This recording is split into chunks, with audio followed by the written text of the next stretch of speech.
Hello friends, welcome to Lavanyaa kitchen. இன்னைக்கு நம்ம கிச்சன்ல காரசாரமான நண்டு ரசம் எப்படி பண்றதுன்னு பார்க்க போறோம். இந்த ரசம் வந்து கோல்டு, காஃப் அந்த மாதிரி இருக்கிற எல்லா பிரச்சனைக்குமே வந்து நல்ல ரெமெடி இது.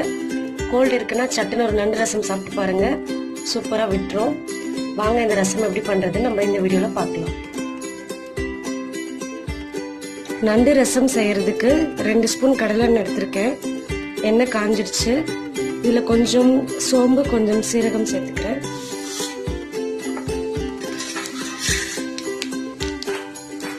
நல்லா பொரியட்டும்.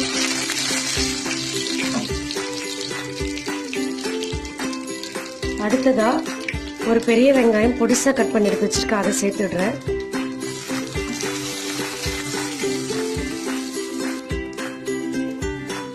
கருவேப்பிலை சேர்த்துக்கலாம். கூடவே 4-5 பல் பூண்டு நல்லா கல்ல தட்டி எடுத்து வச்சிருக்கேன், அதையும் சேர்த்துடுறேன்.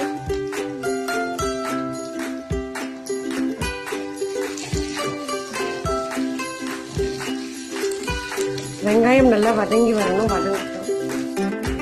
வெங்காயம் வதங்கிடுச்சு. இப்போ இதில் தக்காளி சேர்த்துக்கிறேன். 2 மீடியம் சைஸ் தக்காளி எடுத்திருக்கேன். தக்காளி நல்லா புளிப்பா இருக்கு. ஸோ எனக்கு இந்த புளிப்பே போதும் இந்த ரசத்துக்கு. உங்களுக்கு தேவைப்பட்டால் கொஞ்சம் புளி தண்ணி கூட இதில் ஆட் பண்ணிக்கலாம்.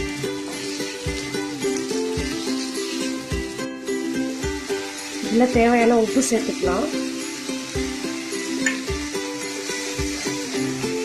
இது கூடவே 1 ஸ்பூன் மிளகும் சீரகமும் வந்து நல்லா இடிச்சு எடுத்து வச்சிருக்கேன், அதையும் சேர்த்துக்கலாம்.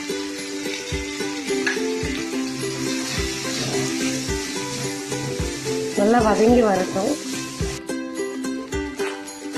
அடுத்ததா 1/2 ஸ்பூனை விட கொஞ்சம் அதிகமா குழம்பு மிளகாய்த்தூள் சேர்த்துக்கிறேன். 1/4 ஸ்பூன் மஞ்சள் தூள். எல்லாத்தையும் சேர்த்து ஒண்ணா வதக்கி விட்டுலாம். பச்சை ஸ்மெல் போற அளவுக்கு நல்லா வதக்கிக்கிறோம்.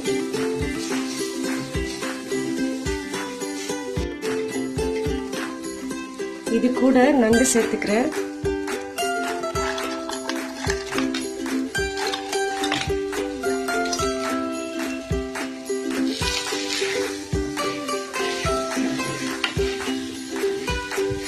எல்லா சேர்ந்து நல்லா வதங்கி வரணும். இருக்கட்டும் ஒரு 2 மினிட்ஸ் போல.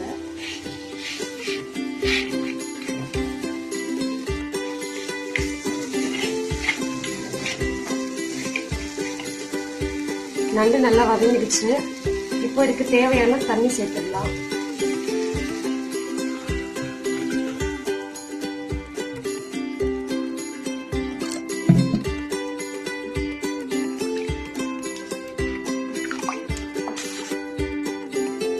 நண்டு சேர்த்துட்டு ஒரு 15 மினிட்ஸ் போல நல்லா வெந்து வரணும். வேகட்டும், அது வரைக்கும் வெயிட் பண்ணிக்கலாம். நண்டு ரசம் சூப்பரா ரெடியா இருக்கு. 15 மினிட்ஸ் போல இருந்துச்சு. நல்லா எண்ணெய்லாம் செப்பரேட்டா பிரிஞ்சு வந்திருக்கு. இதுல கொஞ்சம் கொத்தமல்லி தழை தூவிட்டு இறக்கிடலாம்.